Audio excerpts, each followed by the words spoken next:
Hi there, Bill Hitchcock. Got a fantastic program to get out to you. Evidently, our legislators have been listening. House Bill 442, the short title, Restore Flounder and Red Snapper Season.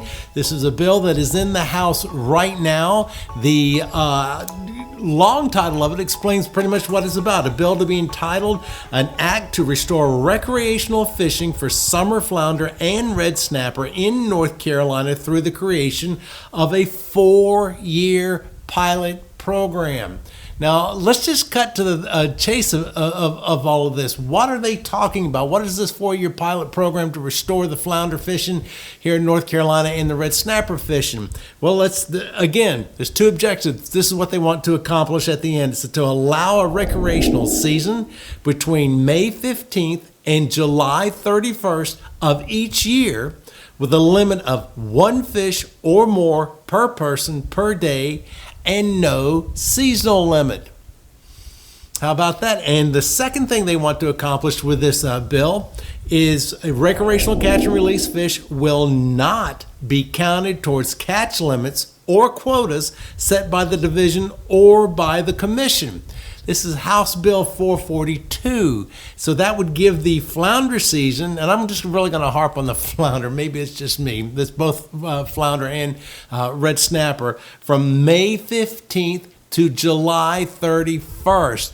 It says, now I want to repeat this, with a limit of 1 fish or more per person per day and no seasonal limit. Also, it makes mention about on catch and release that the release fish will not be counted towards the quota.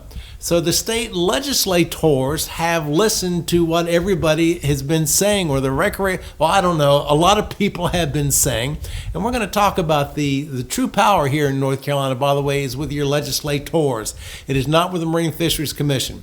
It is not with the North Carolina Division of Marine Fisheries. It is not with Coastal Conservation Association or North Carolina Fisheries Association. The true power, the ultimate power, the people who have the say, is the General Assembly. And so this is a House bill that's going through right now. The primary sponsors of this bill, of House Bill 442, is Representative Frank Eiler from Brunswick County, Representative Edward C. Goodwin from Chowan, representing Chowan, Currituck, Dare, Perquimans, Terrell, and Washington counties, Representative Ted Davis Jr. of New Hanover, and Representative Keith Kidwell representing Beaufort, Dare, Hyde, and Pamlico counties. So those are the 4 primary sponsors of this bill. I find it very interesting. It looks like all of the coastal counties are pretty much covered.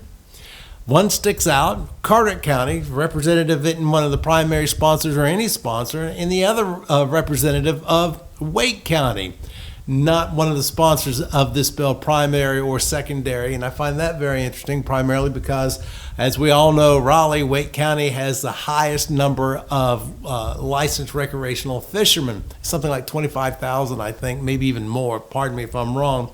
So those are the 4 representatives that are primary sponsors that are putting this bill forward.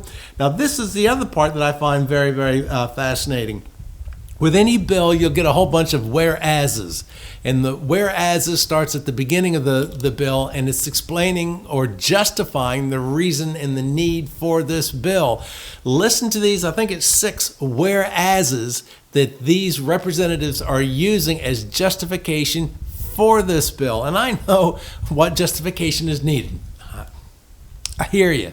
But it says, whereas the recreational fishing industry contributes significantly to the economy of the coastal North Carolina, it says restrictions on recreational fishing of summer flounder and red snapper are more stringent than any other southeastern state from Virginia to Texas.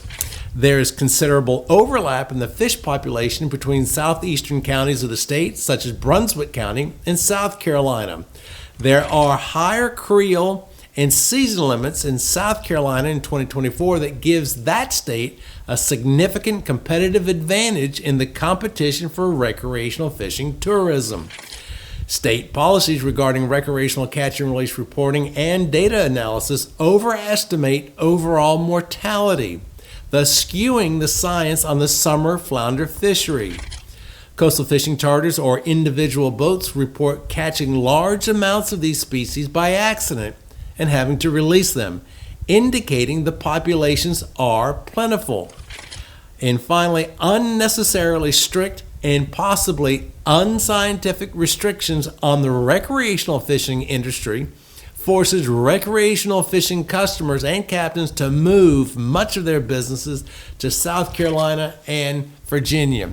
So those 6 things are the basic rationale that's put forth by the House members of why this bill is needed and what the parameters of this bill is.